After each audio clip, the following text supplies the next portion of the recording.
بسم اللہ الرحمن الرحیم۔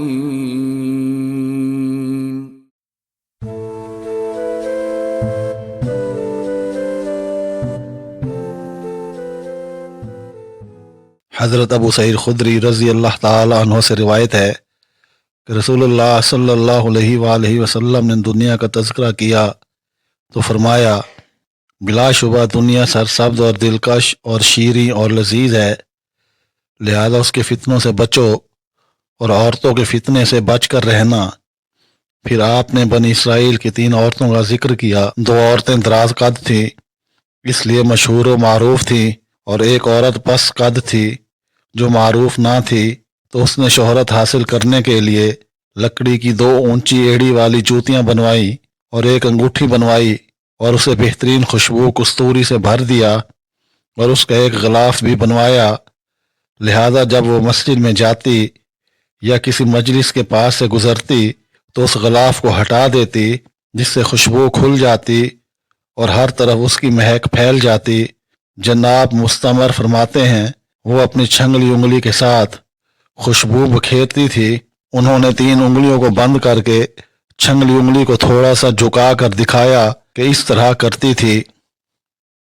حضرت ابو جحیفہ رضی اللہ تعالی عنہ سے روایت ہے کہ رسول اللہ صلی اللہ علیہ وآلہ وسلم نے حضرت سلمان اور حضرت ابو درداء رضی اللہ تعالی عنہما کے درمیان اخوت کا رشتہ قائم کیا تھا، تو حضرت سلمان رضی اللہ تعالی عنہ حضرت ابو درداء رضی اللہ تعالی عنہ کی ملاقات کے لیے آئے، تو انہوں نے حضرت ام درداء رضی اللہ تعالی عنہ کو میلے کچیلے کپڑے پہنے ہوئے دیکھا، تو انہوں نے اس سے پوچھا، تمہیں کیا ہوا ہے؟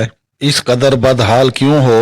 اس نے جواب دیا، تمہارے بھائی کو دنیا سے کچھ غرض نہیں، اس لیے مجھے بھی بننے سنورنے کی ضرورت نہیں۔ جناب یوسف کی روایت میں یہ اضافہ ہے، وہ دن کو روزہ رکھتا ہے اور رات کو نفل پڑھتا رہتا ہے۔ پھر جب ابو درداء رضی اللہ تعالی عنہ گھر آئے تو انہوں نے حضرت سلمان کو خوش آمدید کہا اور انہیں کھانا پیش کیا اور کہا، کھائیے۔ تو حضرت سلمان رضی اللہ تعالی عنہ نے کہا، کیا آپ نہیں کھائیں گے اور میں کھا لوں؟ میں اس وقت تک نہیں کھاؤں گا جب تک آپ نہیں کھائیں گے۔ تو انہوں نے حضرت ابو درداء رضی اللہ تعالی عنہ کے ساتھ کھانا کھایا اور انہی کے ہاں رات بسر کی۔ پھر جب رات کا آخری پہر ہوا تو حضرت ابو درداء رضی اللہ تعالی عنہ نماز پڑھنے کے لیے اٹھنے لگے، تو حضرت سلمان نے انہیں روک دیا۔ پھر جب فجر کا وقت قریب ہوا تو فرمایا، اب اٹھو۔ چنانچہ وہ دونوں اٹھے اور نماز تہجد ادا کی۔ تو حضرت سلمان رضی اللہ تعالی عنہ نے انہیں کہا، بے شک تم پر تمہارے رب کا حق ہے اور تمہاری جان کا بھی حق ہے اور تمہارے گھر والوں اور تمہارے مہمان کا بھی حق ہے، تو ہر حق والے کو اس کا حق ادا کرو۔ پھر جب نبی کریم صلی اللہ علیہ وآلہ وسلم کو اس بات سے آگاہ کیا گیا تو آپ صلی اللہ علیہ وآلہ وسلم نے فرمایا، سلمان فارسی رضی اللہ تعالی عنہ نے بالکل سچ فرمایا۔